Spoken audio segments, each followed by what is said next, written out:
और करौली नगर परिषद का फायर स्टेशन काफी प्रसिद्ध है। कागजों में यह शहर की सुविधा की पहली ढाल है, लेकिन कैमरे ने जब अंदर झांक कर देखा तो तस्वीर कुछ और ही सामने आई।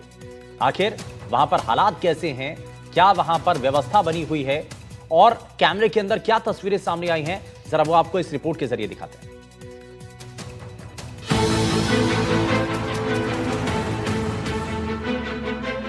राजस्थान में जर्जर सरकारी भवनों की स्थिति एक बार फिर गंभीर चिंता का विषय बन गई है। प्रदेश के कई जिलों में हाल ही में शिक्षा विभाग सहित दूसरे विभागों के पुराने भवनों के ढहने की घटनाएं सामने आ चुकी हैं। इस साल सामान्य से ज्यादा हुई बारिश से पहले से कमजोर इमारतों की हालत और खराब हो गई है। अब बात की जाए करौली जिले की, जहाँ ऐसा मामला सामने आया है जिसने प्रशासनिक लापरवाही और सुरक्षा व्यवस्था पर बड़े सवाल खड़े कर दिए हैं।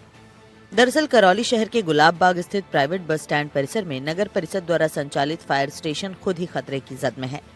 ये भवन पहले नगर परिषद का पुराना कार्यालय था, जिसे बाद में फायर स्टेशन में तब्दील कर दिया गया। एनडीटीवी की टीम ने जब मौके पर पहुंचकर इस भवन का ग्राउंड जीरो पर रियलिटी चेक किया तो हालात बेहद डराने वाले नजर आए। भवन के चारों ओर दीवारों में गहरी दरारें साफ दिखाई दे रही हैं। कहीं लंबी लंबी दरारें हैं तो कहीं प्लास्टर पूरी तरह उखड़ चुका है। कई जगह ईंटें भी झांकती नजर आईं, जो किसी बड़े हादसे की आशंका को साफ जाहिर करती हैं। भवन के अंदर की स्थिति और भी चिंताजनक है। फायर स्टेशन के स्टोर रूम, कर्मचारियों के बैठने का कक्ष और कार्यालय में चारों तरफ सीलन फैली हुई है। छतों से पानी टपकने के पुराने निशान मौजूद हैं और बारिश के दिनों में पानी रिसने की समस्या और गंभीर हो जाती है। मैं आपको दिखा दूं, इस कमरे के अंदर वही जो इसके अंदर जो खिड़कियां हैं, खिड़की के पास दरारें मैं आपको दिखाऊंगा। नजदीक से जूम करके हम आपको दिखा रहे हैं कि इसकी जो हालत किस तरीके की हो सकती है। कभी भी नगर परिषद के अंदर बड़ा हादसा हो सकता है।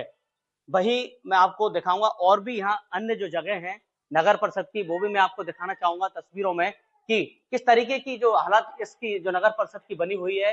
कई वर्ष इस भवन को बने हुए हो चुके हैं, लेकिन मेंटेनेंस का अभाव साफ तौर पर यहाँ दिखाई देता है। वहीं इसमें फायर स्टेशन यानी कि फायर की जो गाड़ियां हैं लगातार खड़ी रहती हैं। वहीं यहाँ पर जो कार्मिक हैं वो भी यहाँ कार्य करते हुए नजर आते हैं। फायर स्टेशन में तैनात कर्मचारियों का कहना है कि वो हर दिन डर के साए में ड्यूटी करने को मजबूर हैं। कभी भी छत या दीवार का हिस्सा गिर सकता है। कर्मचारियों ने एनडीटीवी की टीम को बताया कि वो कई बार अधिकारियों को इस जर्जर भवन की स्थिति से अवगत करा चुके हैं, लेकिन अब तक कोई ठोस कार्रवाई नहीं की गई। फायर स्टेशन जैसे विभाग में 24 घंटे कर्मचारी तैनात रहते हैं और आगजनी या किसी दूसरी आपात स्थिति में उन्हें तुरंत रवाना होना पड़ता है। ऐसे में जर्जर भवन न सिर्फ कर्मचारियों की जान के लिए खतरा है, बल्कि पूरे शहर की सुरक्षा व्यवस्था पर भी सवाल खड़े करता है। कितना समय इसको हो चुका है? सर इसको 10-15 साल हो गए। 10-15 वर्ष। 15 वर्ष। तो मैम ये जो इसमें जो रियलिटी चेक हमने आपको इसमें दिखाया है ग्राउंड जीरो पे, इस तरीके की जो तस्वीरें जो सामने आई हैं, घटना कभी भी बड़ी हो सकती है क्योंकि स्कूल के कई मामले ऐसे सामने आए हैं। तो इसकी भी ऐसी कंडीशन है क्या? आपने कहीं शिकायत की, कहाँ इसमें परेशानी आई आपके लिए? परेशानी ये है कि बरसात की सीलन की वजह से इसमें बिल्डिंग में दरार पड़ी है। और कौन-कौन से जो जगह हैं इसमें जो ऐसी जो कंडीशन बनी हुई है, दरारें हैं? और पीछे भी, उधर पीछे की साइड भी है। तो कभी बड़ा हादसा हो सकता है कि इसको लेकर आपने कई संबंधित अधिकारियों से शिकायत की? नहीं सर, अभी तो किसी से नहीं।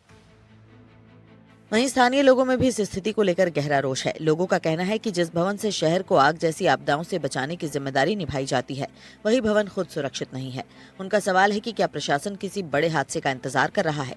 नगर परिषद के कार्यवाहक आयुक्त प्रेमराज मीणा ने बताया कि फायर स्टेशन का भवन काफी पुराना है, जिसकी वजह से उसमें कुछ दरारें आ गई हैं। नगर परिषद द्वारा जल्द ही टेक्निकल टीम से भवन की जाँच करवाई जाएगी।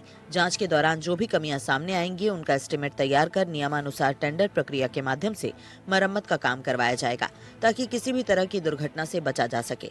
उन्होंने ये भी बताया कि नगर परिषद क्षेत्र में मौजूद दूसरे क्षतिग्रस्त भवनों का भी तकनीकी आकलन कराया जाएगा और जरूरत पड़ने पर लोक निर्माण विभाग से मुआयना करवाया जाएगा। जो नगर परिषद करौली का फायर स्टेशन है उसकी बिल्डिंग काफ़ी पुरानी है और उसमें कुछ दरारें हैं। हम हमारी जो टेक्निकल टीम है उससे एक बार उसका एग्जामिन करवा लेंगे।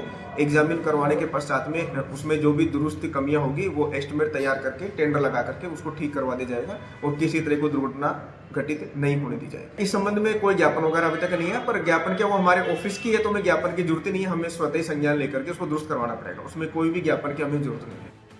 एनडीटीवी की इस रियलिटी चेक ने एक बार फिर प्रशासन की जिम्मेदारी पर सवाल खड़े कर दिए हैं। अब देखना यह है कि नगर परिषद जर्जर फायर स्टेशन भवन की मरम्मत कब तक शुरू कराती है, क्योंकि समय रहते अगर कदम नहीं उठाए गए तो इसकी कीमत किसी बड़ी दुर्घटना के रूप में चुकानी पड़ सकती है। एनडीटीवी राजस्थान के लिए करौली से सागर शर्मा की रिपोर्ट।